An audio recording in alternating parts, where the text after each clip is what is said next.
Well, Hamilton Exhibits is a family-owned Indianapolis-based company with a history going back more than 7 decades.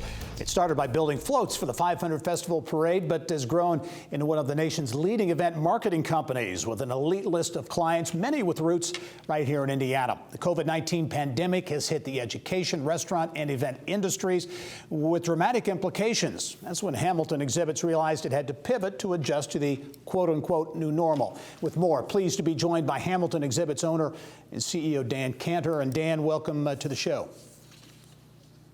Good to be with you. Thank you very much, Gary. Dan, I teed it up a little bit, but Hamilton Exhibits, the history dates back, post World War II, but you've really grown into a leading event and marketing company.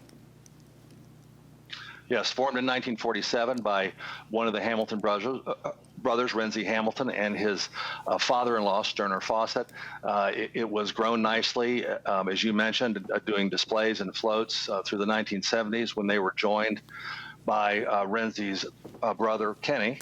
Our team purchased Hamilton from Kenny in 1990 and evolved it into an event marketing company on a global scale. We are very fortunate to be successful in that market. Yeah, Dan, COVID has impacted so many industries. Talk about the impact on the event business and how dramatic that's been. It's been incredibly dramatic on a global scale, but first quarter was extremely robust for everybody. We were going 200 miles an hour, and we basically hit a brick wall, substantial unemployment in our industry, and everything. Live events were canceled. Yeah, and you've furloughed some workers. You were at about 100. You furloughed a number of workers, but you've pivoted in part to keep as many people on as possible, doing some things, as an example, in the restaurant business. And I know in particular the Legend Classic in Irvington is one place where you're doing some things to help them in the reopening process. Our people like to do custom installations like that, and the Robertsons were very gracious to allow us to do that in their facility, and so that was a lot of fun because our folks were allowed to design and install some acrylic barriers and such that I think complement the environment.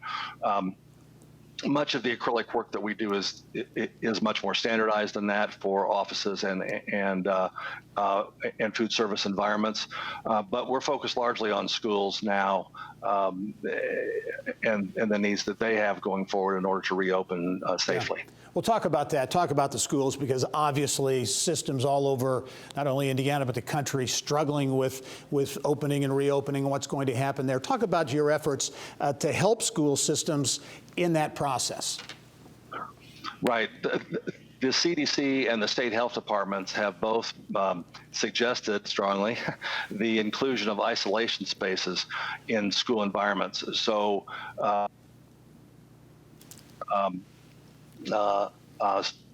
not feeling well or symptomatic can go to an isolated space that's safe, out of the public view, and to wait for their parent or guardian to pick them up. These are modular units, very cost effective. School maintenance folks can put them together, or we can if necessary. And they're in a number of configurations and are starting to be well received. Our first shipments begin next week. All right, Dan Cantor, an owner at Hamilton Exhibits, a company pivoting, doing some innovative things in a number of industries, including the school sector and restaurants as well. Dan, thanks very much for joining us. We look forward to talking to you soon. Thanks very much. Good to be here.